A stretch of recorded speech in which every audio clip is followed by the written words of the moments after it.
Oh, look at it. She bought that. Period. What's the craziest conspiracy theory you think about, but you wouldn't tell nobody? Conspiracy theory. Yeah.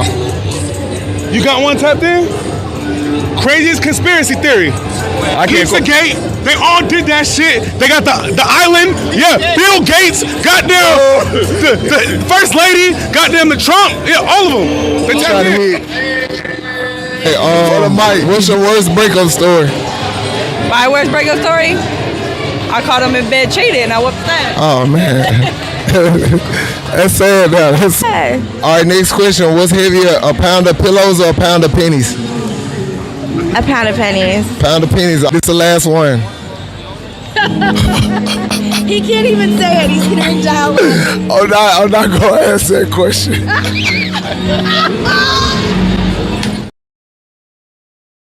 Welcome to the New Normal Podcast, a place where we say what's thinking.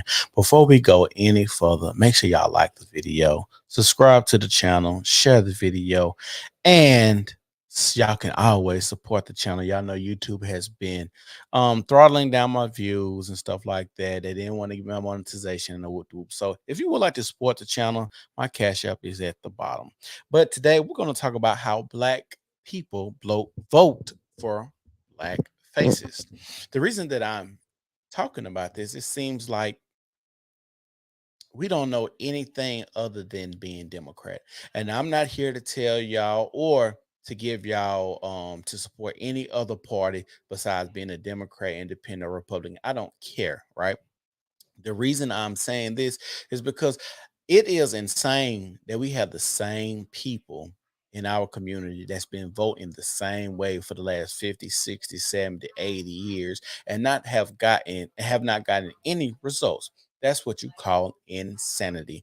Things have not changed and things have only gotten worse. A lot of the crime rates are in Democratic ran cities. A lot of your crime, you can look this up. They have reports and studies to show this. And typically they're in Democratic led cities. For instance, I'm from Birmingham, Alabama, and it is a Black mecca, from the mayor, superintendent, city councilman, police chief. 77% of the police force is Black. The student body is 90% Black. The teachers are predominantly Black. Like I said, the city council men and women are predominantly Black. Like Birmingham is a Black mecca and has a high crime rate, right? We like last couple of years, like number 5 on the list as far as dangerous cities, right?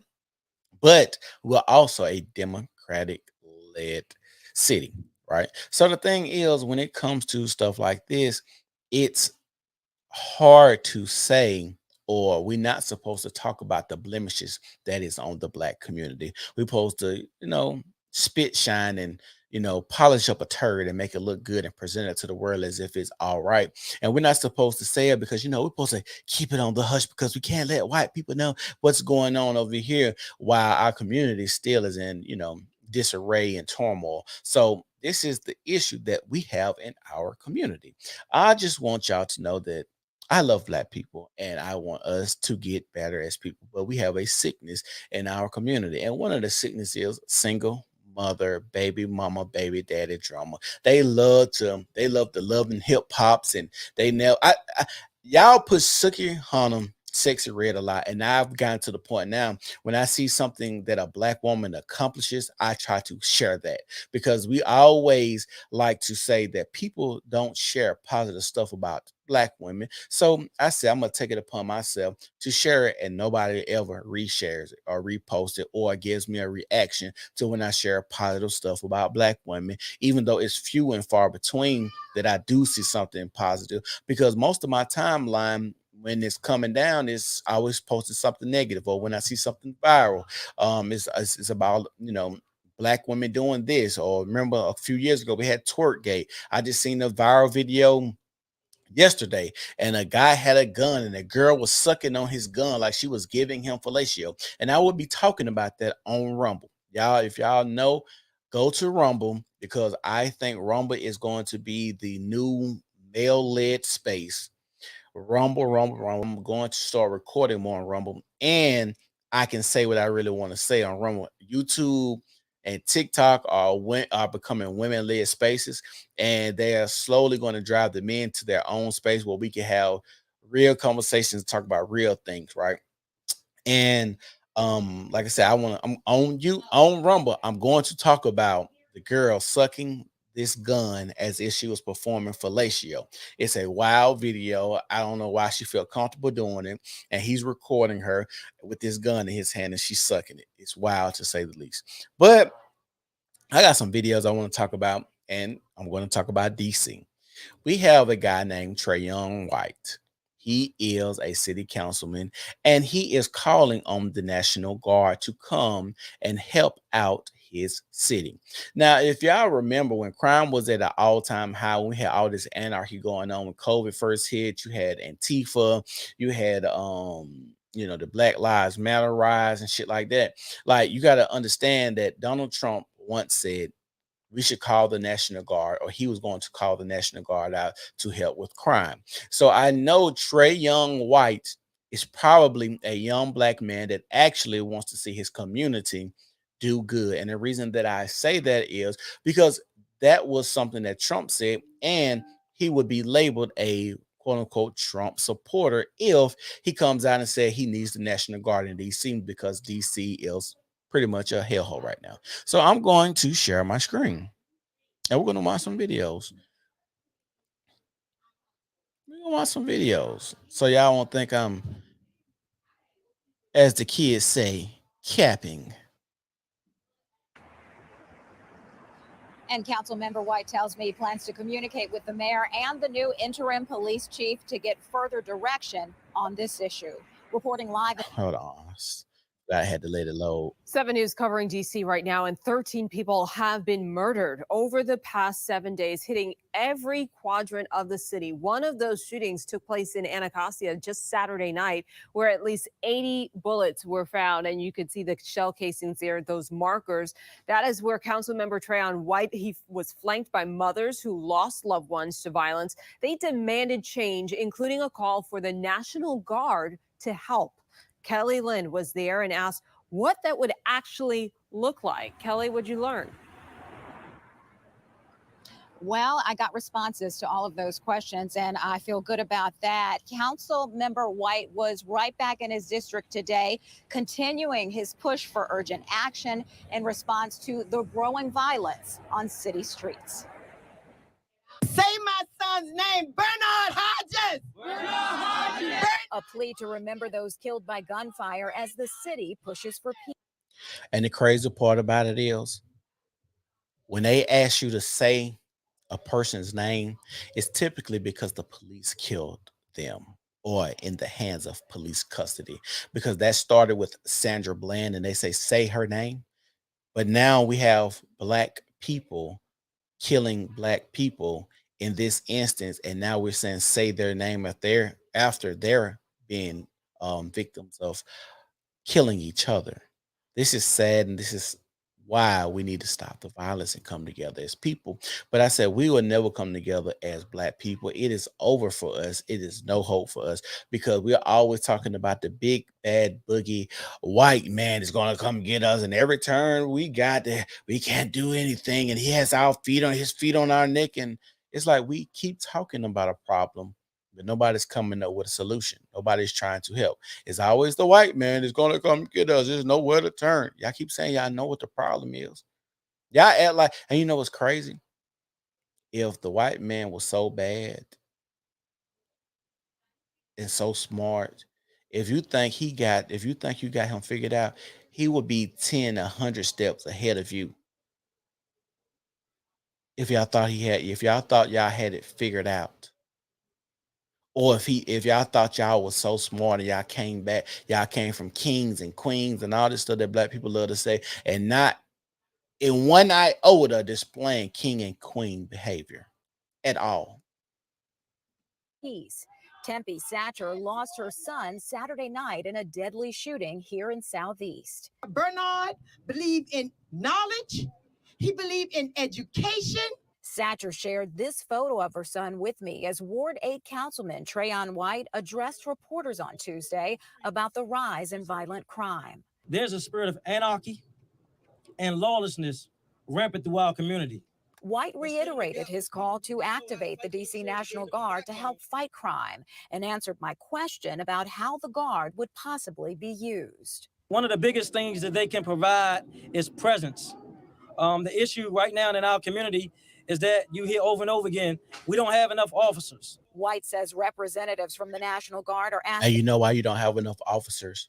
Because remember, during COVID, a lot of the police forces were quitting because I don't know why anybody would sign up to be a police at this point. Anybody. That's why you have a shortage in a lot of these cities, because y'all keep hollering, defund the police. Like y'all had Beetlejuice in Chicago talking about defund the police, and then crime was running rampant. And then until it came on her street, now she wants to have the police outside, literally. She said defund the police, then crime hit her street and had the police outside of her house defending her block. You can look all of this shit up. And I was like, I can't believe us as black people are falling for this, because y'all keep voting for black faces and y'all put them in high positions and think that it's going to change because they're Democratic, instead of asking, what have you done for me lately? I say you shouldn't vote at any cost. You should make all of these people, on what party or what wing or what color, they should earn your vote. Point blank, period. And that's where I stand. I don't think anybody has done enough for black people to earn the black vote, Republican or Democratic. Point blank, period. Him for more details. They explain they need a very clear definition of how many, what they be doing, and the length of time. They explain also that it has to be communication coming from the Department of Defense, Department of Justice, and also as high as the president. 7 News reached out to the D.C. National Guard for comment and received this statement. If such a request is submitted and pending DOD approval, DCNG stands ready to provide support to the citizens of the district as directed by the Secretary of Defense. D.C.'s Deputy Mayor for Public Safety and Justice tells me through a statement, our focus and where we will continue to request council support is on attracting and retaining more officers at the Metropolitan Police Department and ensuring they have the resources and policy environment to do their jobs. It sounds to me like they don't want to come there and help y'all. If you need all that and you're saying you're in a crisis, they're not trying to come help y'all. And I commend Trayon White for being a young black man and saying that our community is in shambles and we need help. That's brave of him to do that, to quote unquote ask the system or the white man to come help us figure out our problems. Do you know that during slavery and shortly after slavery, and when we were free and we was building the Black Wall Streets and stuff like that, black people came together because of oppression, not because we love each other and black is beautiful and fists raised in the air and black power, because of oppression. And soon as we wasn't oppressed anymore, y'all thought white ice was colder and y'all wanted to go and be burned on white folks. That's why a lot of black businesses collapsed, because y'all thought white ice was colder.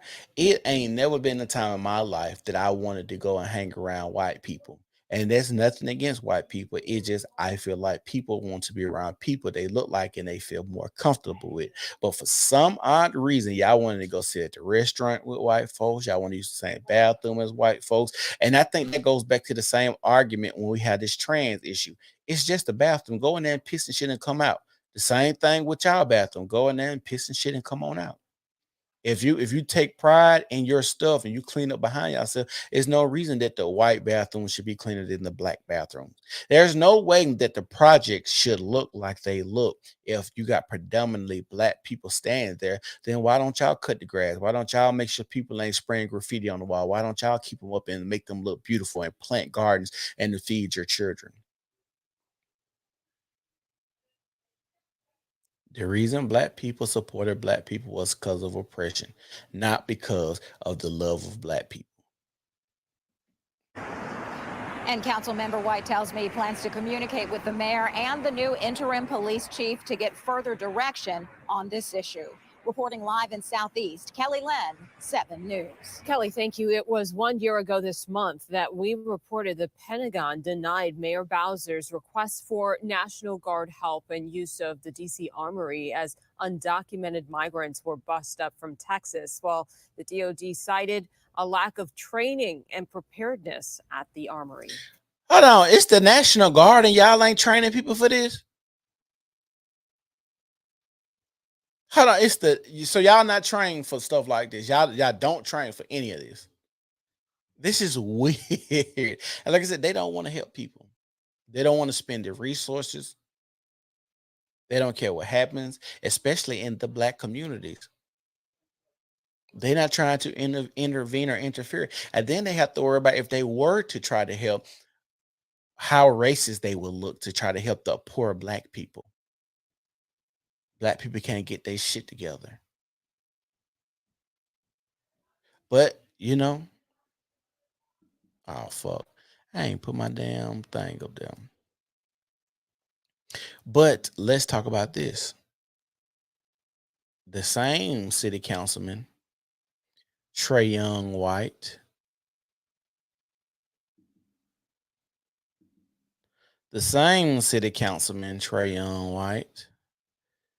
was out here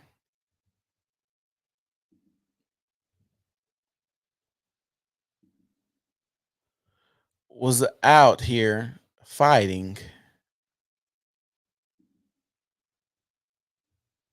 for a store to not be closed because of theft in his city. The same Trayon White, and that's why I said I might reach out to him and see what he'd like to do an interview on the podcast. I might reach out to him because I feel like this is the only black person that I've seen that's in a high position actually trying to do something for black people. Grocery shopping, I take my 4-year-old daughter with me. To have to walk through a group of people and to have to say, excuse me, just to go shopping, it makes no sense at all. Residents uncomfortable just going grocery shopping in their own D.C. neighborhoods. And concerns that some of those stores could actually pack up and close. And that father you just heard from shared his concerns with 7 News last month. Today, one council member now is speaking out in an effort to try and keep that particular store open. And this one is critical because it sits right in the middle of a food desert. There are only a few full-service grocery stores in this part of the city, and losing one could be devastating. Our Nick Minot caught up with the council member Trayon White at the Giant on Alabama Avenue and is making these concerned voices heard. Nick? Yeah, he is. Trayon White says Giant told him this Giant grocery store in Southeast D.C. has lost $500,000 in product, accounting for 20% of sales, all due to... Do y'all know how crazy that is to lose 20% of your sales because of people stealing? How can anybody survive that? You're in a business to make money, not to give it away. 20%. And if we want to talk about the business aspect, you got to think about shareholders. You got to think about, your return. You got to think about your growth year over year. When you're thinking about losing 20% just from stealing, how can anything sustain? And then what happens is that becomes normal. That becomes part of the culture where people think they can come here and just take what they want to take.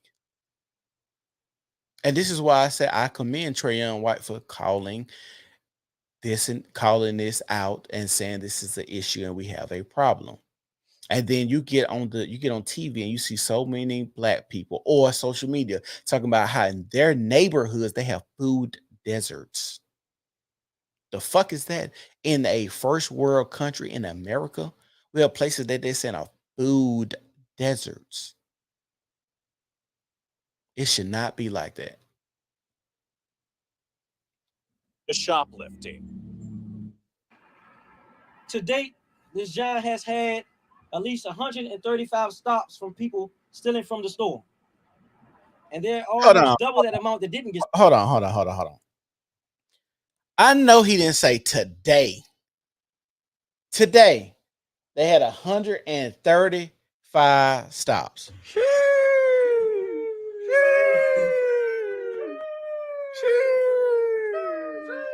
Let me hear this again. I know he didn't say what I think he said. Stealing from the store.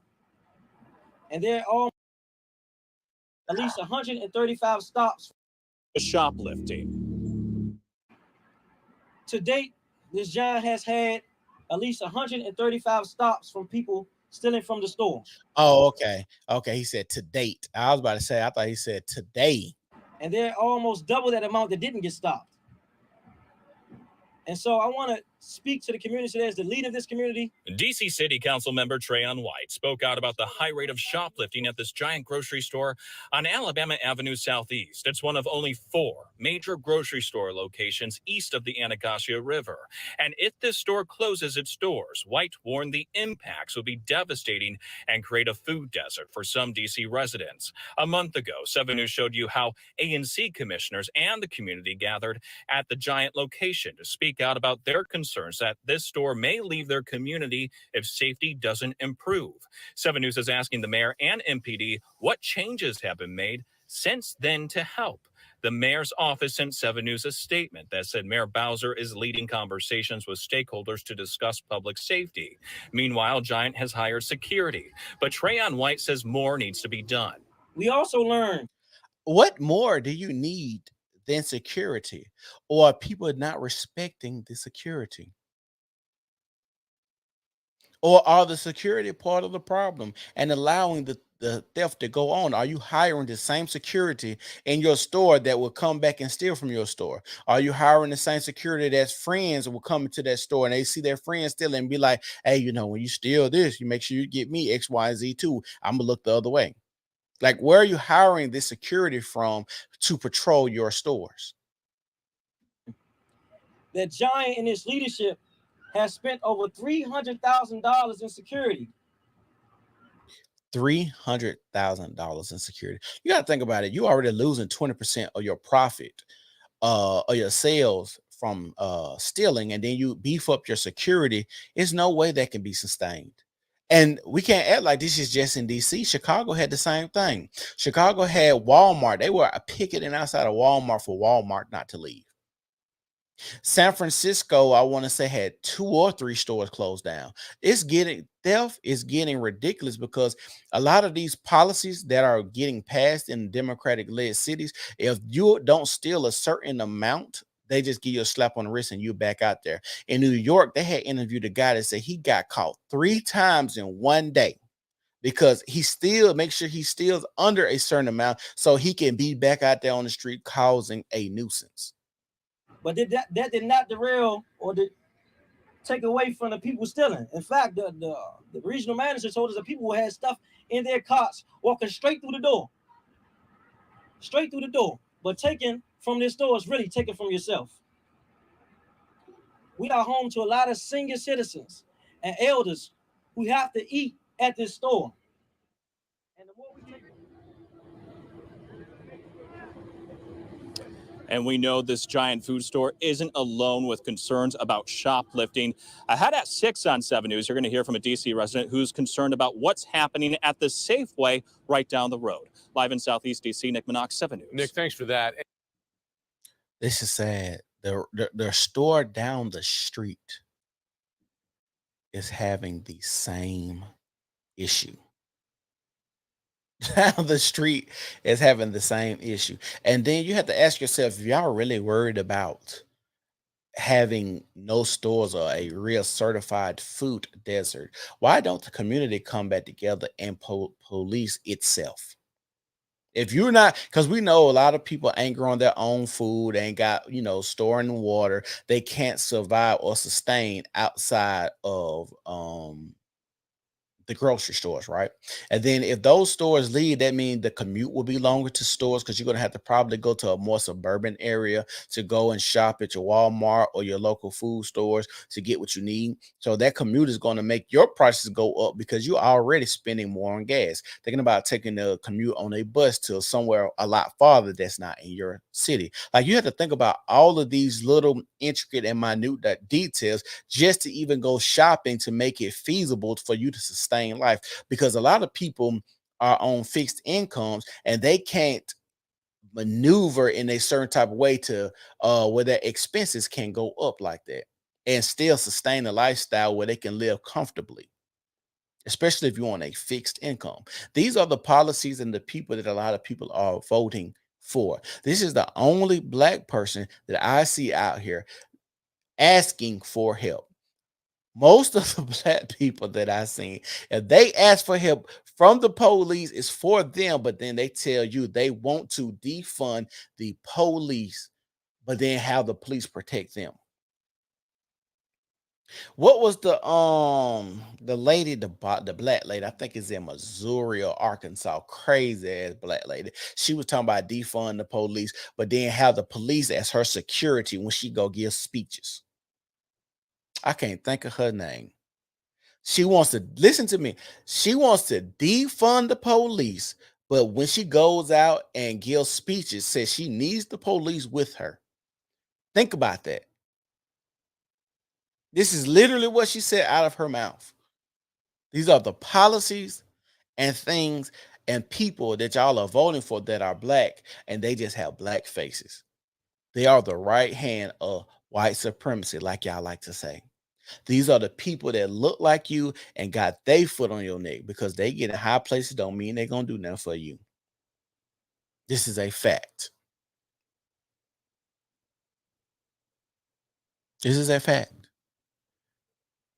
So the next video we're going to talk about is how so many Black people act like, I'm going to share it. Let me share it. We're going to show this video right here. And the reason we're showing this video right here is because so many Black people, the reason we're showing this video right here, because so many Black people act as if America is not their home. Excuse me. We have so many Black people acting as if America is not their home. You as a Black person, you ain't going nowhere else in this world and thinking that this is home. I'm sorry. Nobody respects you, especially Black people. Even the Africans don't respect you. This is a fact. They have plenty of videos of Africans talking about the Black Americans and why y'all. I seen one video recently of why they still don't understand why y'all call yourself African Americans instead of Americans or Black Americans. America is your home, and you allow people to come in and treat your home any kind of way. If you knew I had badass kids and I let them jump all over the couch and shit, you would not let those people come and stay. If you had, I'm gonna say this again, if you knew somebody had badass kids, you would not invite those people over to your house if you knew they was not going to respect your house. And this is what's going on over and over and over. High crime rate in our communities. But, let's play this video. Compassionate, but you can't be foolish. We're inviting in like a magnet. Everybody come here, collect all your freebies. We're going to give it to you. Every sucker in here is going to pay for it. Tensions flare in Chicago during a meeting to discuss a plan that would temporarily relocate up to 400 migrants currently living in police stations across the city. Beginning June the 1st, the migrants would be moved to a college on the city's northwest side, Wright College, where they would stay through the beginning of August. Our next guest supports the plan, saying the desperate times call for desperate measures. Nick Sposato is a Chicago alderman representing the 38th Ward. Nick, it's good to be with you. You know, moving migrants in. This is so stupid. And the reason this is stupid, y'all got homeless people there. And, you know, Birmingham is a safe haven city. And this is what pisses me off. Birmingham is a safe haven city, right? So you can allow people to come in here from other countries that don't look like us. And we got every time I ride down the street, I see so many homeless people, especially off of my exit, that look just like me. And in Chicago, y'all going to open up fucking schools to house people to come in this country when y'all got homeless people already that y'all can fucking house. Y'all already got homeless people y'all can house, and black people keep on voting. Oh, this is not our land. This land was stolen anyway. It was people staying here before us. Okay. Oh, now y'all want to go to the city council and cry about the immigrants coming in and stuff like that. Oh, don't wait. I know y'all seen the white man talking. I got the black people that's at the city council mad about it too. Because the next thing, oh, which is white people. No, trust me, I got the black people that's concerned about it too. Because it's affecting a lot more black people when they get that chance to come in here and get on welfare and housing and stuff like that. Don't worry. It's coming right on down to affect you, especially if you black, living in low-income neighborhoods or projects or whatever. If you're on government assistance, all of this is going to affect you. You are a dummy if you're black and voting for things that are going to fuck you in the ass later on down the line. I don't understand why most of the policies that we vote for always are going to affect us more.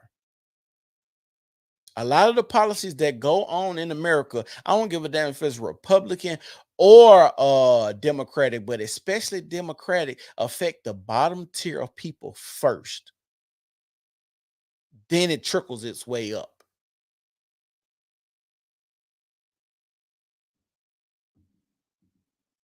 The schools was met with fierce opposition on Chicago's South Shore. We also saw the protests in Brooklyn.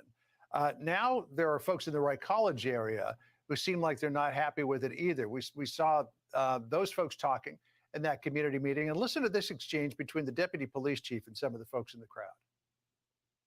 There's plenty of resources to staff providing safety. So Wright College is part of our community. So to understand that. I mean, audible boos there. What do you say to people who say, look, there's enough problems with safety in our schools that we don't need to be doing this? And as well, why should our community shoulder the burden of all of these migrants? What do you say? Thanks, John, for having me on. Good to talk to you and Jillian. I wouldn't say I support the plan, John. I would say I support getting the asylum seekers out of the police stations, because we had almost 800 of them in the 22 police districts throughout the city. Something had to be done. This wasn't my idea. It was kind of, I found out about it. And if you're a tourist city, why would you want these people laying around your city like this, looking like this? Why? Chicago is a big tourist attraction. That's supposed to be going next month. Like, why would you want this in your city? This does not look like a vibrant, thriving city. A lot of these places are starting to look like third world countries, the way people are sleeping on the side of the roads, especially like in LA when you got Skid Row. You got people that's actually showing they got shit on the sidewalk where people just walk out their tents and shit on the sidewalk. People are, if you have never watched this podcast or this show on YouTube, Soft White Underbelly, I advise you guys to go and watch it, because this is a guy that interviews the lowest people on the bottom rung of the tier. And these are people that he just pulls off the street, off of Skid Row. And these people have been molested. You got the loony bin people, the people that are on drugs. And this is America. We're not providing any type of help to our people that we have here. And we're still telling people to come here. Everybody listen to me. So many black people was mad at Trump and called him racist for wanting to put a wall up to protect America, as if black people don't stay in America. Black people, you stay in fucking America. A wall is to protect you. You didn't like the delivery? I don't know how a group of people that like bitches that say my pussy pink and my booty hole brown has a hard time listening to a man say, I'm going to build a wall or a border to keep immigrants out. I have no clue on how that even computes to a group of people that are run to the dance floor. Hey, bitch, hey, butt naked bitches, shake with it, whatever to say. It's weird that how y'all rationalize the stupidest shit. And it's not like our president at the time was vulgar with it, was saying, dehumanizing stuff with it. He wasn't cussing people out. He wasn't saying crazy shit like the rap music. He wasn't saying crazy stuff like rap music. This is, y'all have a problem. Y'all, Suki Hunter talk about fucking y'all baby daddies. She talking about eating niggas' asses on songs. Come on, like this can't be the same group of people that get sensitive when you talk about it. But I understand in the black community that black women run the black community. That's why a lot of black men, and never forget this, and I'm telling y'all, black men never forget this. When the election hit and they told us that 20% of black people voted for Donald Trump, and majority of those black people were black men, and they tried to act like black men didn't care about black women because they voted. That voter block was so different in thinking than black women, and they try to act like black men didn't care about black women because they voted for Donald Trump, as if Donald Trump was out here just oppressing black bitches by himself. This is really a thing. I just want you men to understand. And when men get to the point where we can actually control sex drive, because that's why I did a stream earlier about Brittany Renner. She can act crazy around all of these men and know that men are still going to have sex with her. Black women still know that black men are going to have sex with them. That's why they can get out here and act crazy. That's why Sexy Red literally can get on a podcast and talk about condoms. Who wear condoms? I'm a raw dog queen, and then get on another podcast and talk about how she caught gonorrhea twice. This is our people, and this is how we are portrayed in the media, and this is who we're pushing. But when it comes to politics and the shit we vote for, we get upset. As soon as they hit us with the R word, it's over. For all thinking goes out the fucking window. Like, I'm literally pissed at how stupid we are as black people. Soon as they hit you with the R word, racism, all thinking, all reading, all going to a fact check for yourself and see how you feel and sit on it. Because soon as you say, hey, I support X, Y, and Z, that's opposite of the monolithic thinking of black people. Now you got to be the odd man now. Now you got to worry about retaliation. Now you got to worry about being ostracized, because people have us thinking that we're supposed to be homogeneous as a people, but we're not all the same. I hate that majority of our people have to be the same when it comes to a lot of thinking, a lot of the ways that we move. And like I say, for the most part, if you're going to vote for your pockets and vote for your family, not for what this nigga across in California got to say about Donald Trump. How did your pockets feel? Because now y'all getting beat up at the gas pump.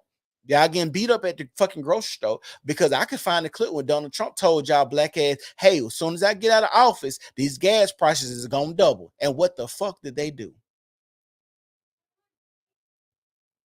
He told y'all that these motherfucking immigrants was going to be a problem. And what the fuck going on now? Okay, then. By an anonymous phone call, and I basically had no choice other than to work with them on it. Main thing is I just support getting them out of the police stations. We have to figure this out. I blame the feds. I blame the federal government for allowing this to happen and not allowing resources or allowing these people to work. Right. You know, let me go to one of our later sound bites. This is Brandon Johnson, the new mayor. You blame the federal government. He blames the former mayor, Lori Lightfoot. Listen to what he said. What is your long-term plan? This is sort of a game of whack-a-mole. It'll only carry the city through the end of June. Well, as I said before, look, this is, a dynamic that I inherited. And, I understand the urgency in this moment. It's unfortunate, that it took. Oh, I hate that bitch. I do not like him.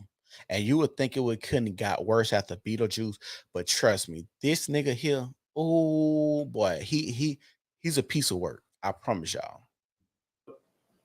Such a long reaction from the previous administration. What do you say to his charge that this is Lori Lightfoot's fault? Well, I don't know if I can say that because this happened like really quick. So I don't blame either the former mayor or the current mayor.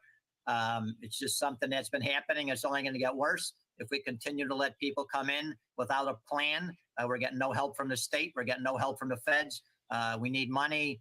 City Council deferred and published $51 million for the asylum seekers only last Wednesday to be voted upon next Wednesday. And I'm expecting to pass with about City Council deferred and published $51 million for the asylum seekers only last Wednesday to be voted upon next Wednesday. And I'm expecting it'll pass with about opposition from maybe 7 or 8. $51 million y'all got for people who ain't even from here. You know how bad you will feel if your parent just adopted a kid, right? And treated that kid way better than they treated you. Like you literally came from this person.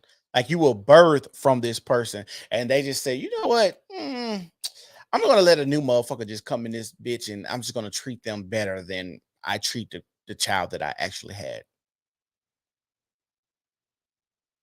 That's really what's going on. And I know that the rebuttal would be from black people. Well, America's not sure it goes that well anyway.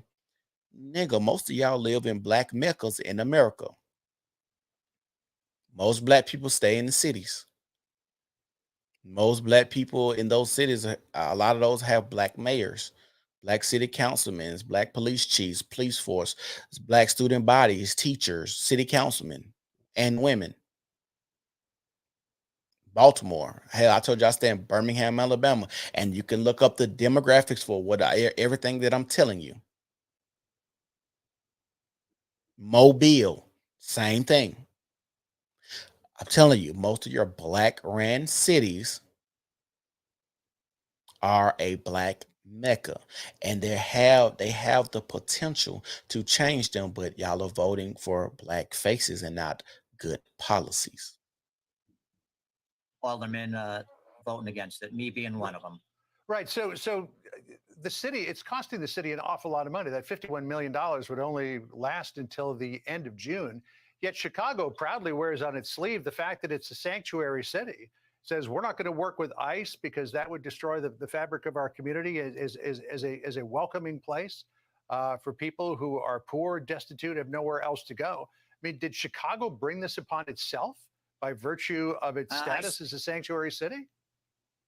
I certainly think we did. They said we want to be a sanctuary city, not realizing that Texas will be sending people over. Now Governor Abbott's sending them over, and they're all saying very vile things about Texas and the governor. That why is he doing this?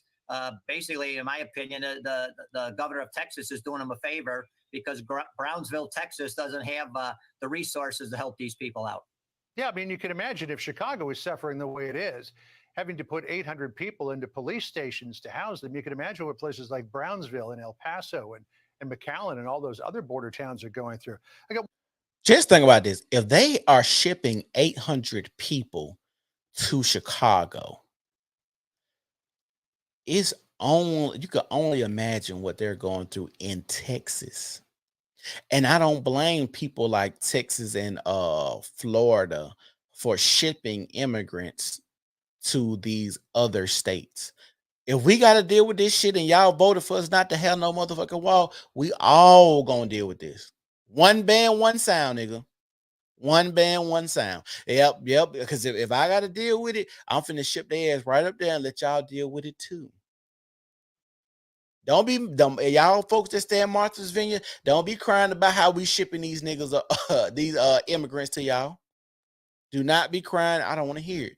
One band, one sound. We are the United States of America, and everybody gonna get this work. And we got to work down here to keep millions of people from coming across the border and still have millions of people coming in, or hundreds of thousands of people still coming in. Just know I'm gonna be shipping y'all some more. Soon as I get enough money or enough want to go up there, I'm shipping y'all some more.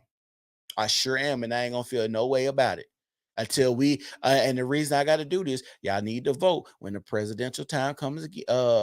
Presidential election comes back around. We need to all make sure we voting in a good, positive manner, because if they vote again, Democrat, and these more immigrants come in, I'm going to be sending y'all some more.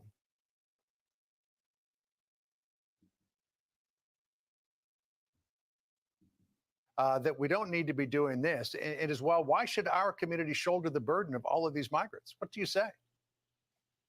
Thanks, John, for having me on. Good to talk to you and Jillian. I wouldn't. What is your long-term plan? This is sort of a game of whack-a-mole. Such a speakers only last Wednesday to be voted upon next Wednesday, and I'm expecting it'll pass with about the opposition from maybe 7 or 8 aldermen voting against it, me being one of them. Right. So the city, it's costing the city an awful lot of money. That $51 million would only last until the end of June. Yet Chicago proudly wears on its sleeve the fact that it's a sanctuary city. Says we're not going to work with ICE because that would destroy the fabric of our community as a welcoming place for people who are poor, destitute, have nowhere else to go. I mean, did Chicago bring this upon itself by virtue of its status as a sanctuary city? I certainly think we did. They said we want to be a sanctuary city, not realizing that Texas will be sending people over. Now Governor Abbott's sending them over, and they're all saying very vile things about Texas and the governor. That why is he doing this? Basically, in my opinion, the governor of Texas is doing him a favor because Brownsville, Texas, doesn't have the resources to help these people out. Yeah, I mean, you can imagine if Chicago is suffering the way it is, having to put 800 people into police stations to house them. You can imagine what places like Brownsville and El Paso and McAllen and all those other border towns are going through. I got one more piece of sound I want to play. If we can't handle 8,000, John, I don't know how they're going to handle hundreds of thousands. So I want to play one more piece of. Hold on. So is it 8,000 or 800? Sound, if I could, Alderman. This comes from Jennifer Preston. She was a mom who was at that meeting. She says, look, I've got compassion for migrants. The United States is a country that was built on immigration, but there seems to be two sets of rules here. Listen to what she said. I must have 5 emails in my inbox stating that my child cannot return to school next year without a specific vaccine. So it's certainly inconsistent with what they're allowing for the migrant children. I would expect that they would be coming here legally and be bound to the same guidelines and principles and laws that all of our own children as tax-paying citizens are. Bruh. Really? So you mean to tell me the American citizens' children have to get vaccinated and COVID is on re-emerging, right? But the kids that are immigrants don't have to get vaccines? And think about this. We let a lot of immigrants come in here. Are they getting vaxxed in their country like we get vaxxed for like measles and chicken pox and stuff like that? Like, I didn't even think about that, but just think about all of these immigrants coming from these poor places. And then you, have a measles outbreak? You already got to worry about COVID. What about hepatitis? These are people coming from lower income places. And this lady is talking about how her child have to be vaxxed, but migrant kids don't have to be vaxxed when they go to school. This is pissing me off. So that's just another thing to throw into the pot of arguments here, that this is costing the city a lot of money. It's putting a burden on communities, and migrants are being treated differently than people who live in the city. Yeah, absolutely. That's the truth. I mean, people were basically on temporary suspension from work during the pandemic if they wouldn't get the vaccine. And now we're saying there's a different set of rules. You want to go into the schools, we're going to put you into schools with no vaccinations. I'm not sure what the vetting process was as far as health reasons and criminal backgrounds. I mean, I truly believe that, 95 to 99% of these people are here to make a better life for their family. But there is that 1 to 5% that, we don't know enough about them, and we don't know what their intentions could be. And I understand people's feelings. Just think about this. If what he's saying is true at a high percent, let's say at the lowest 1% of all immigrants that come here. Let's say you have 1 million immigrants that come in here, right? That would be approximately like 10,000 people doing crime and doing mischievous things coming into America. That is a lot of people doing crime. We already have a bad thing when it comes to crime already. And now you let the immigrants come in here, do crime, and have to have more resources in these cities. And what do you think this crime is going to happen? And what do you think these people are going to, stay or travel to, or where they're going to have the influx of immigrants at? It's going to hurt Black people, especially if I'm not I don't have any ID here. I'm not fingerprinted. Do you know I can get away with a lot more crime because I'm not in somebody's database, or people don't have my DNA on file? Like, I don't know why people don't think about these type of things, but our people are dumb. You know why? Because we want to listen to fucking Suki Hana talk about eat niggas ass.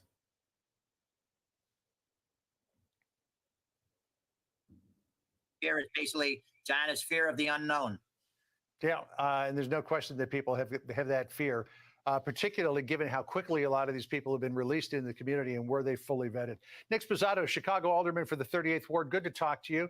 I hope that you and your family have a good Memorial Day.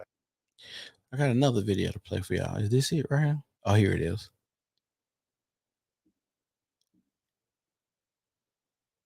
Many of these residents say they no longer have any tolerance for the disruptive behavior by those seeking asylum here. It's making them feel unsafe. They disrespect us, they rob us, they harass us. And their patience. Oh, yeah, this is for the people that are going to say, oh, the Black people ain't saying nothing. The Black people ain't saying nothing. I just see white people on it. Yeah, this is for y'all, because the niggas is complaining about it. Because they feeling the brunt of what's going on with immigration, but y'all keep voting for these policies. And I be just trying to think of, like, how do you think that's going to help your pockets when you letting people come in here and be able to get paid under the table and short change you and cut you off and short stop you? Because I remember a time when I was growing up, when I was outside, we used to go to Home Depot with me and my dad. It was a time when we would go to Home Depot and it would be Black men outside passing out their cars saying, hey, we could do this, we could do this, we could do this. And it was legitimate Black men trying to work. And then we got all of these people in our community, especially the Black women, talking about how niggas do not want to work. Then we have an influx of immigrants that come into our country that Black people are okay with. And now when you go to certain cities, certain places, you see the immigrants outside of Home Depot. If it's not as bad as it used to be, but about 2010, it was a lot of Mexicans outside of your Home Depot and your Lowe's telling you they could do work for cheap. Cutting the backs off the Black men who are out here trying to make a living for themselves. But this is not your home. I remember it was always stolen land. All of that may be true. I don't care. I'm not finna argue it. If you believe that, cool. What about going forward? What about going forward? You still gonna vote for policies? Or you want to just destroy America all the way? Well, where the fuck you gonna go when it's destroyed? Exactly. No answer. Is wearing thin. Let me say this. They got one more time to deal with it, because otherwise, next time they deal with it, they're going to deal with it from the streets. We're going to take over it. Nobody's going to be able to stop us from what we're going to do to them. Much of the residents' anger was directed at city officials. Now that sounds like some shit Trump would say about some immigrants if they kept fucking up. But it's coming from a Black person's mouth. No, y'all supposed to be inclusive. We're supposed to include everybody. We supposed to play along. Remember, y'all forget that during the civil rights movement, y'all forced yourselves on white folks and told white folks that y'all got to be around them to be accepted. And then soon as y'all got around the white people, y'all was so excited. Well, why y'all don't feel the same way about the Hispanics that's forcing themselves on y'all? During civil rights movement, y'all forced yourselves on white people, but now the Hispanics is forcing themselves on black people. Now it's a problem. You see how tables turn? Officials in attendance, including 20th Ward Alderwoman Jeanette Taylor, Chicago Deputy Police Chief Stephen Chung, and Family and Support Services Commissioner Brandy Kanazi. At one point, police had to intervene, breaking up an argument during public comment. They can't even have town hall meeting. Niggas about to fight out there. They're about to fight out there. You know why?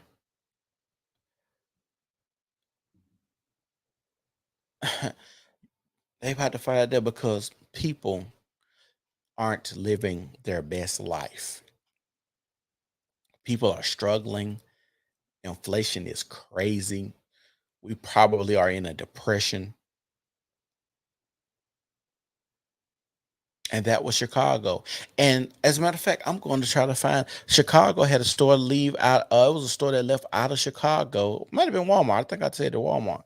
Walmart. The Chicago. April 11, Walmart announces closure of 4 Chicago stores. 4 Chicago stores.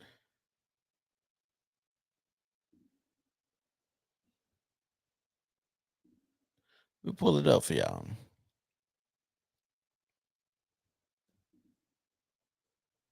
Oh, this CNN, because y'all niggas know y'all love. Oh, that was Fox. Well, I got a CNN article.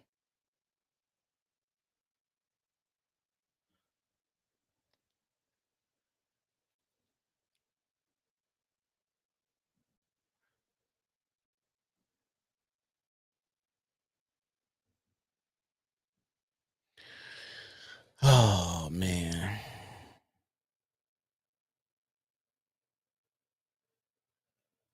Let me share this video. Let me share this video for y'all. Oh, well, I mean this article. Let me share it so y'all can see it. Hold on. Let me read it to y'all.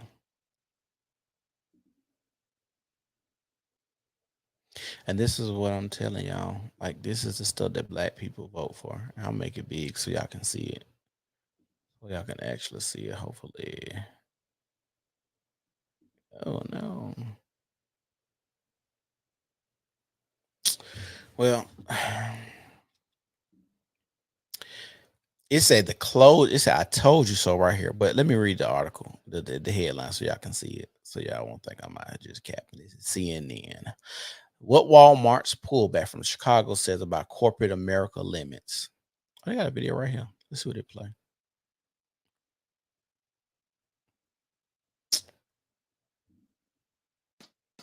Power E-Trade's easy-to-use tools like dynamic charting and risk-reward analysis help make trades. Well, let that load, y'all. Y'all make sure y'all like the video. If you watching, like the video real quick for me. Share the video. Y'all, if y'all in the comment section, let me know where y'all from, why this video loads up.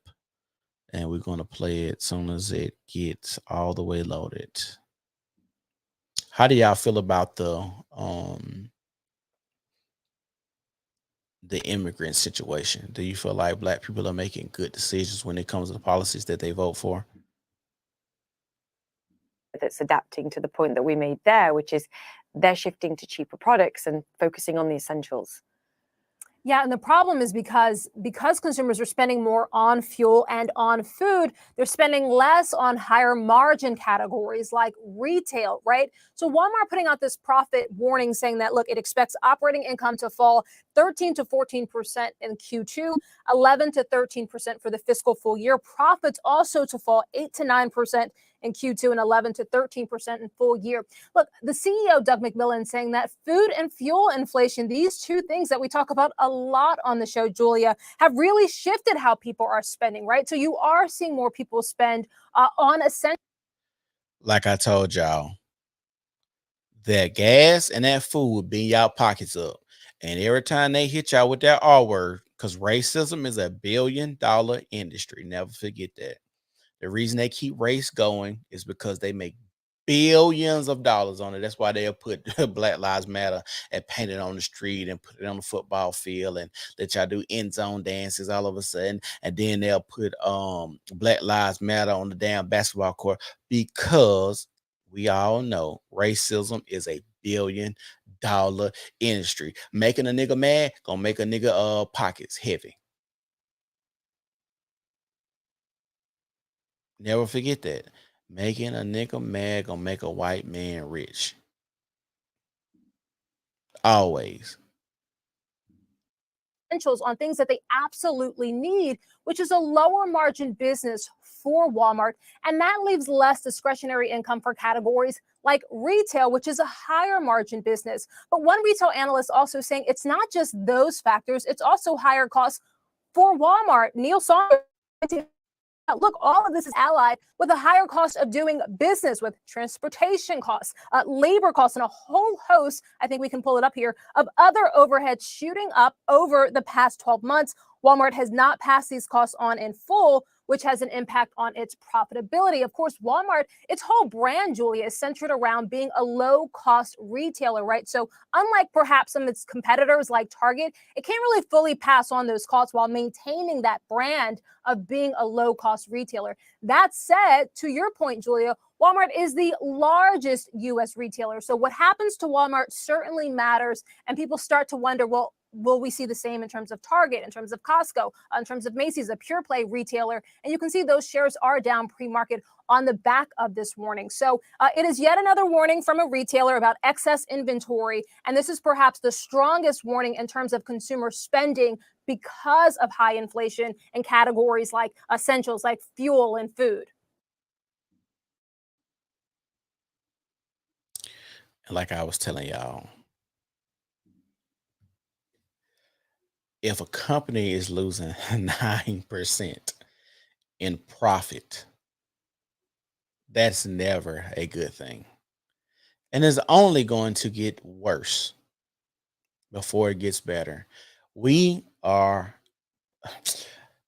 do y'all know election years always fuck up everything? How people move, what people vote for, because we don't know what's going to happen the next 4 years, who's going to get in there, what policies are going to be passed through, what executive orders are going to be passed, what things that the new president is going to overturn that the old president did. What those are things that people are afraid of, and you're going to feel people clutching their pearls, so to say, more and more the closer it gets time for election. And I'm going to say this, they already finna start it up though. Do y'all know, I don't think it would ever get better. Worse just becomes the new normal. I agree, Miss Jordan. I agree. Do y'all know they are starting the racial tension already with the guy who shot up Dollar General, the black guy who shot up Dollar General? Yeah, I know that, right? Now, I'm not saying that it wasn't racially motivated, but they put it in your face to make you more upset because they call stuff like that a mass shooting. Do y'all know a mass shooting? Let me make sure I'm looking at my phone. I think a mass shooting just has to be 3 people getting shot. What's considered a mass shooting?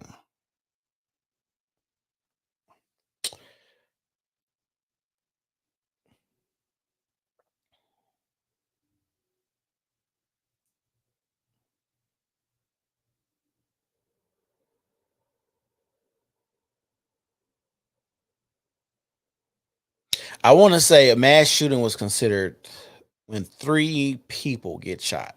Do y'all know?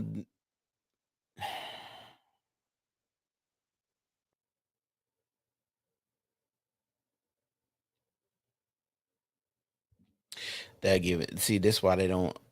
They give a lot of fluff and a lot of this stuff.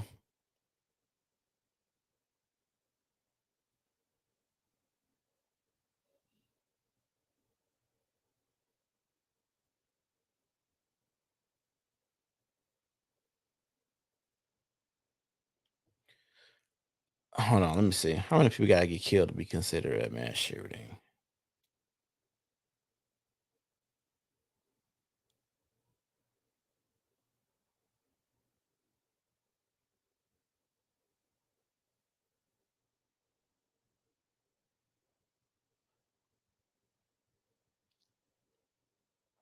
And the crazy part, when I look this up, I don't know why they just won't have a number right here.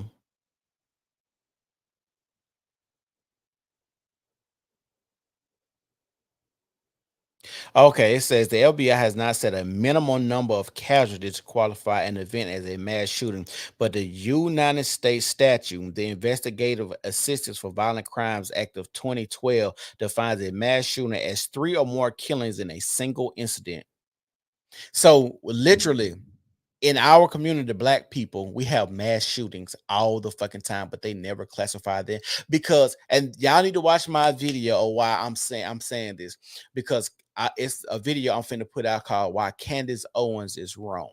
And what happens is when it comes to news cycles, they always look for the salacious content, the provocative content. It gets the people going. You know what I'm talking about? So they look for that. So the mass shooting is always going to be more of a stake for people instead of the little hot dog. When it's the white man who has the AR-15 that's shooting, and then it comes with gun control, and what are we going to do about assault weapons? It has a whole long thing list of what they can do when it's a white man behind an AR-15 or multiple people getting killed with gun control, because those are the juicy topics. Those are what people want to hear, right? And so when you talk about niggas getting killed in the hood, nobody give a fuck about niggas shooting each other. They just don't. It's not niggas have drive-bys all the time. Like I said, and another thing is I'm gonna save a lot of stuff I'm gonna talk about, but stereotypes. There are certain stereotypes that we can say, yeah, those are black things, and we can say, yo, those are white things. For instance, if you heard the story of a white lady sucking a dog dick, you're gonna be like, I mean, if somebody sucking a dog dick, you'll be like, yeah, that's probably a white lady. And if you hear somebody say, somebody just had a drive-by shooting, you're like, yeah, that's probably some nigga shit. It's certain things you're going to hear, and you're gonna be like, that makes sense. Just like the DC sniper. Niggas, the reason it took so long to figure out the DC sniper, because niggas don't typically just run around and just shoot random people. That was white boy written out on it. But see how stereotypes hurt, because y'all didn't catch the DC sniper in time, because that was definitely some white boy shit. But like I said, that's why stereotypes hurt. And I got to put that, what I just said, into my Candace Owens video, because she was talking about how, teachers sleeping with students is a predominantly white woman thing, which I totally disagree, because if you look up black teacher sleeping with student, it's a lot of them come up, a lot. And I don't want anybody to be bamboozled and think that everybody ain't sleeping with children. I don't give a fuck if it's man, woman, or race.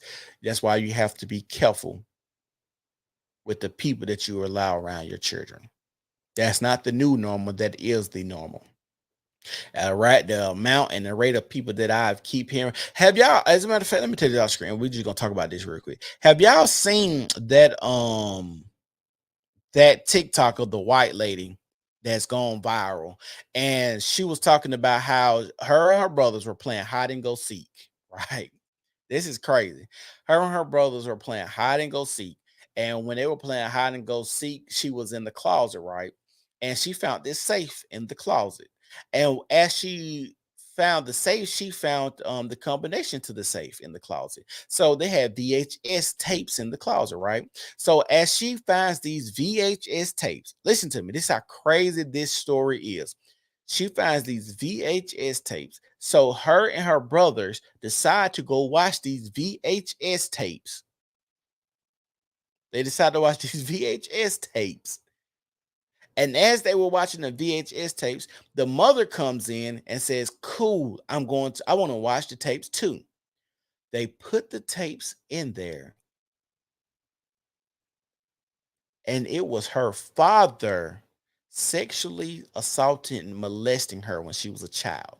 And she says she must have suppressed it, that she did not remember any of that going on at the time until she watched those tapes. Crazy, to say the least. And this is her own father. Now, just think about how people are that have no relationship, no ties, or no loyalty to your child. You have to save the children, because a lot of these adults ain't gonna be saved, can't be saved. They too far gone. So, like I said, the children are the future, and this is why I speak on a lot of stuff that I say when it comes to children, because they are the future.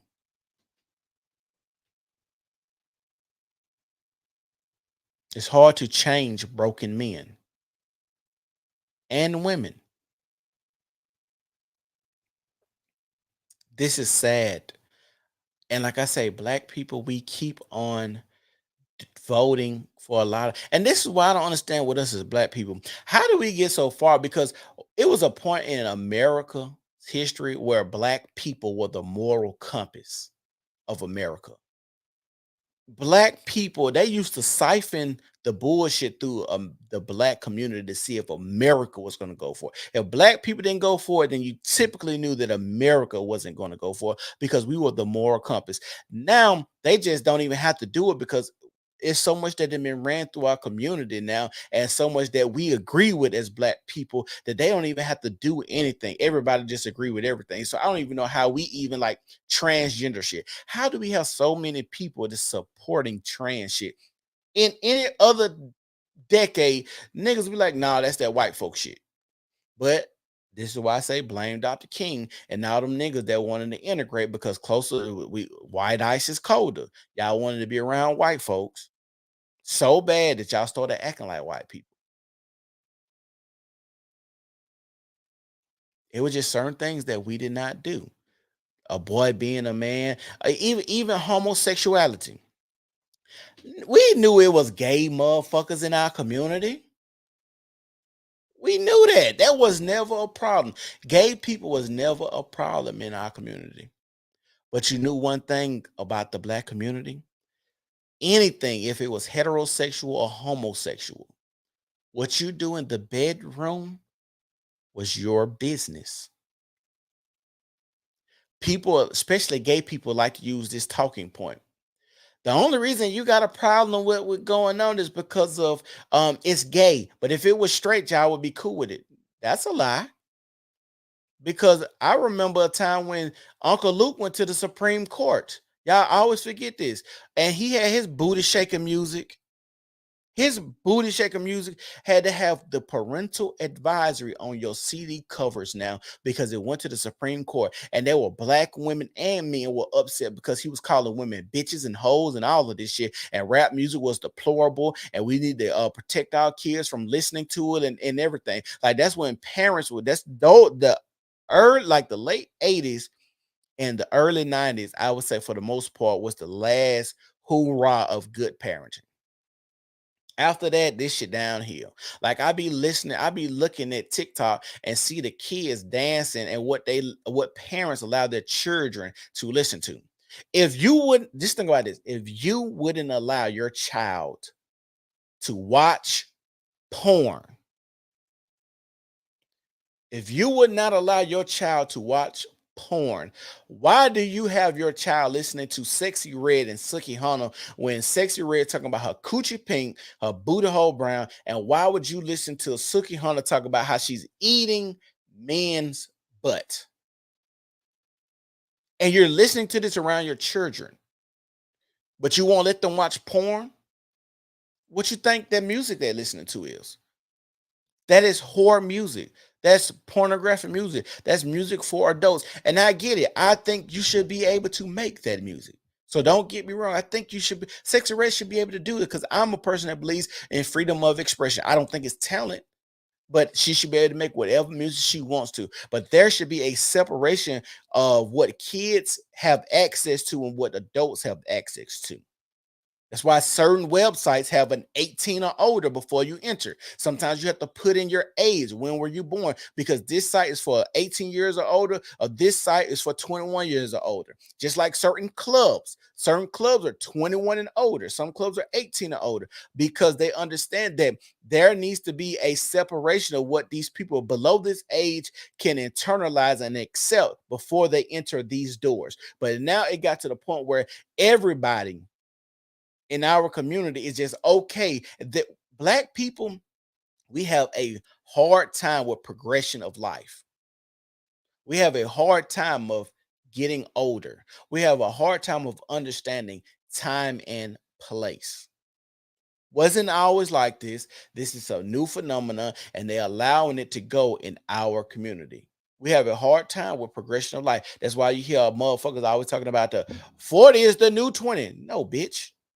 40 is 40. Now, Black people in general are taking care of their bodies better and aging a little bit better, because we have a more of understanding that comes with technology and wisdom and understanding of certain foods you can and cannot eat, and the exercise and the whole health culture. Cool. But no, 40 should still be 40. When y'all say 40 is the new 20, stuff like that, y'all mindset still be in the mindset of a 20-year-old. Miss Jordan said, I analyzed everything my children listen to or watch. There was a lot they did not have access to. And as it should be. It's sad that I'm a 34-year-old male, Black male, having to talk to people who are older than me that act like the stuff that I'm saying isn't a problem. I get on TikTok and you see all these old women shaking their hips, putting their booty and cellulite in the camera, still trying to act like and compete with the young girls on TikTok. You literally hear old women say, I'm just as fine as the 20-year-old women. I'm a cougar. A young niggas like me too. Bitch, you 50. What you mean? You're an easy mark, an easy target. Your inhibitions have left. You literally are the drunk woman at the club. All your inhibitions have left you. You're easy to have sex with now because you're not worried about, being pure, getting married, all of the stuff that younger women typically try to worry about. But now they've got to the point where they're not even worried about it because they're not even trying to get married. Because why? They get paid off social media, because marriage was once upon a time a point where women use as a financial springboard, because you can look this up. That's why a lot of the millionaires, when women become millionaires, is because they married a rich man and he died, or it was a divorce. You can look this up. Most of the wealth that women have obtained is through marriage, but women don't have to pursue marriage as a financial goal anymore because they can get on social media and shake their booty, and men are okay with providing money and sending them money in hopes of actually getting a whiff. They don't even have to touch the bitch. They want to smell the coochie, smell the cootie pop. Some parents use tablets to raise their children. I agree. Like I said, tablets, Twinkies, and tattoos is how they pacifying their children nowadays. Tablets, Twinkies, and tattoos. Hey, as a matter of fact, y'all make sure y'all like the video. Share this video. Tablets, Twinkies, and tattoos. Because I said all women want nowadays is the 3 H's. Hookahs, Hennessy, and heartbreaks. That's all women want nowadays in 2023. Hookahs, Hennessy's, and heartbreaks. They don't care nothing else about nothing else. They just want to have fun. That's what the song say. Girls just want to have fun. They want to turn up. They want to be outside. They want to act ratchet with their friends. Black people, and it's not women, it's not men. Black people as a whole have a hard time with the progression of life. People in our community don't even understand the concept of age appropriate wear. Just because your body is decent to wear it, bitch, you 50 years old, you know, you don't need to have your nipples wearing some see-through shit with your nipples out. Just because you think, you know, men ain't tugged on them nipples long enough and hard enough that they ain't saggy enough, you still think you could wear what the 20-year-old women wearing? Where did we get this from? Old men out here wearing, they're trying to participate in the when wintertime come, the gray sweatpants phenomenon that has come up. Now the old men want to wear the gray sweatpants too and spray paint the hairline on. Nigga, if you don't cut this shit off, y'all want to wear gray sweatpants so the young girls can see y'all meet and spray paint a whole hairline on and don't let it start storming outside. You're gonna look like Edward Scissorhand by the face.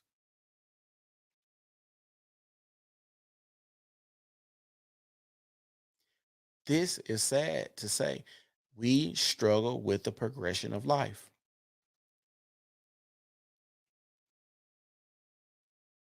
It should not be this difficult. It should not be this hard. And we should understand that being adults is a blessing, because what it should show is that you have some type of knowledge and wisdom to make it to the age that you made it to, because we know a lot of people don't make it to that age because they do dumb things or put themselves in precarious situations to where they cannot make it to the age that you are. I'm happy every day that I get older, because that means I'm smarter than the next man or woman that's probably going to die or be in a situation where they get shot or overdose on some drugs or, you know, commit suicide because they can't handle the pressures of life. Like, I understand that it's a blessing every day that I get older. I remember in church, they say, I don't look like what I've been through.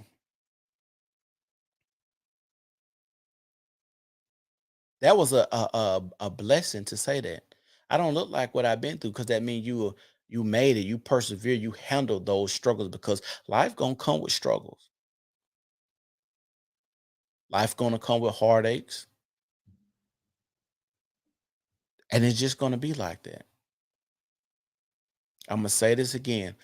Black people, we struggle with the progression of life. I hope one day we can get this shit back in order. I'm telling you, I just think it's over for us as black people, as just a unit. Not everybody, but just as black people, it's over with. It's over with. And the real way we come back is, men got to come together and say, this woman is acting like this. We're not messing with her. Like on John Wick, where they excommunicate people on John Wick. You can't come back to the hotel no more because you've been excommunicado, and people can just go out there and have free reign and chop your head off at any time. That's how we need to do people in our society. We need etiquette classes for our women, and we need a rites of passage for our men. Talking like this is not how somebody like me actually get to the point where they make money, because when you try to help the black community, they kill you.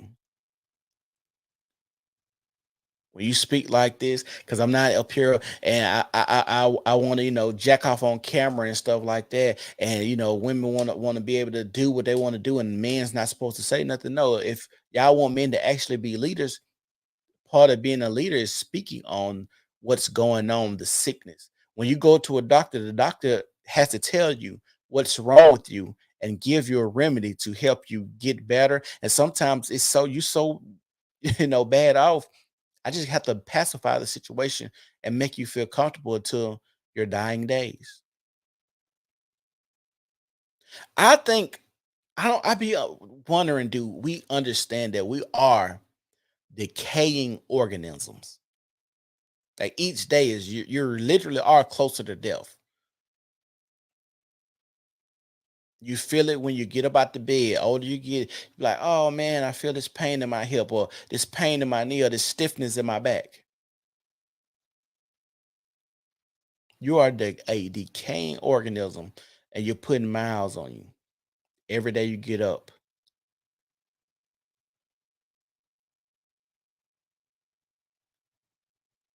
There is no real standard bearer for men or women. I agree. We don't even and I've been talking about women and tattoos. I know a lot of people think it's just cool that we should be able to do what we want to do, but it's getting to the point now where men and women need to have some type of separation in what we do. Everybody can't do everything. Now I'm back to the belief that men shouldn't even be wearing earrings anymore. I got my ears pierced. I don't even wear my earrings. It's getting to the point where men need to let the women have the piercings and shit like that, and women need to let the men have the tattoos. We should not be doing everything. And now they got a new saying called septum piercing babble, and that's a big thing that goes on TikTok. Yeah, I know them women. They got this piercing right here in the bottom of their nose. If y'all ever listen to them talk, they don't talk about shit, and they always want to talk about race. They always it's a common thing with those people. They're always talking about race. Always. And like I tell y'all, as black men, watch out for women that are always talking about race. Get out of their way because it's crazy. And y'all can look all of this stuff up. Like JP Morgan is putting $10 billion to help black women and black business. How black women talk so much shit about white men and racism when the main people helping them out is white men. They're not giving $10 billion back to black men. They don't have no initiatives that was doing that. When the black man said he was going to sit down and talk to Donald Trump, i.e. Ice Cube, black women came out and tried to prosecute him. Remember he had to have he wanted to cuss Vivica Fox out because what she said on that show, because he said he wanted to just have a conversation, how he could have an initiative and a plan to help black people. It would when black men come together, it's going to be a scary sight for everybody. And the reason I say that is the reason a lot of women get away with the way that they act is because they know there is no consequences. And if you don't believe me, go look at my Brittany Renner podcast stream I did earlier. There's no consequences for bad behavior. Period. None.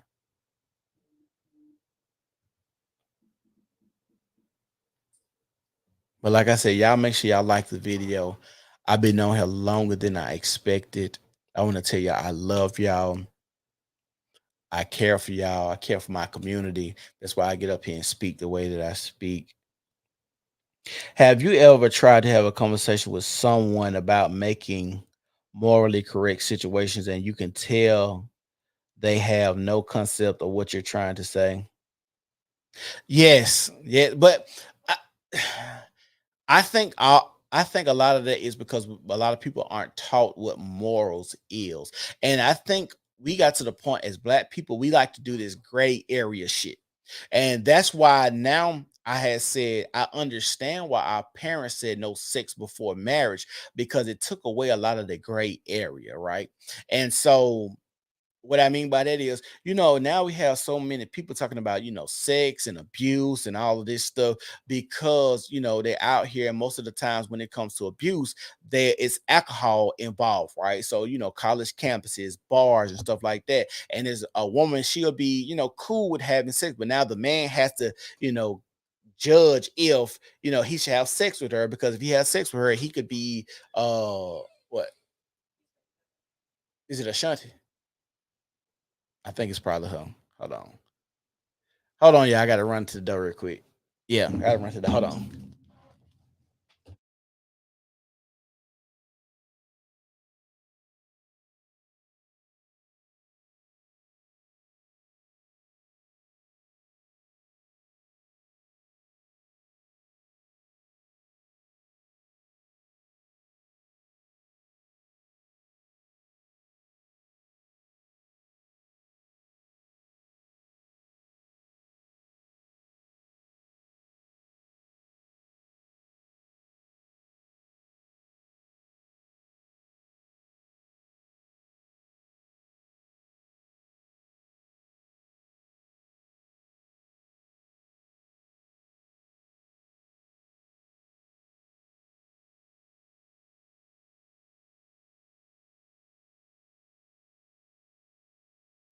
My bad, y'all. So, like I was saying, I forgot actually oh yeah, about the marriage. That's why I said our parents took a lot of the gray area out, because a lot of stuff that was going on in when it comes to like sex, and like I said, if we both drunk people, how do I gauge, this woman, if it's, okay to consent? Or if I'm drunk, how can I be charged for having sex with a woman?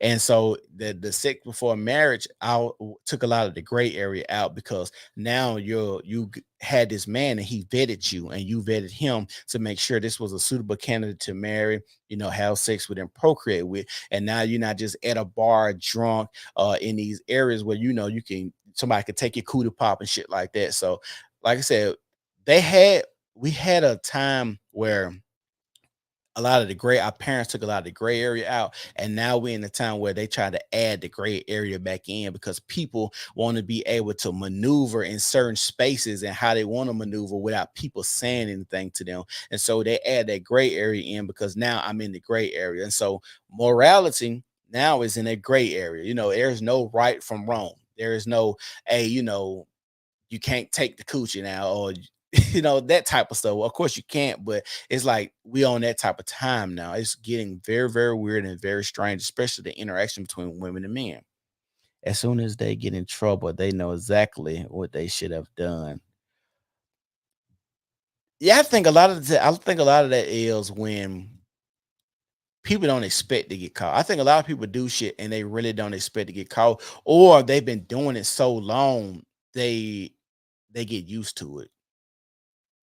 Like, I think it's kind of like when a woman becomes like, let's say she's a whorish woman. I don't think she started out being comfortable with just popping that cootie pop like that. But after a time, it's just like, I've done this 100 times before. It is what it is. I think it's just a repetition, and you just get comfortable in doing stuff. But this old man used to always tell me this.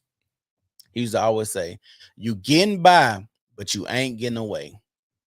And that's one of the realest things that somebody's ever told me. Say, you're getting by, but you ain't getting away. And basically, y'all know what that means. After a while, you think you're going to be able to do something forever, but the consequences will hit you in the face. But I'm finna get up out of here. I've been on here an hour and a half. Well, actually about 3 hours today, because I did a stream earlier. I want to tell y'all that I love y'all again. I'm about to go. Miss Jordan Ashanti said, hey, it's the New Normal Podcast, and we gone.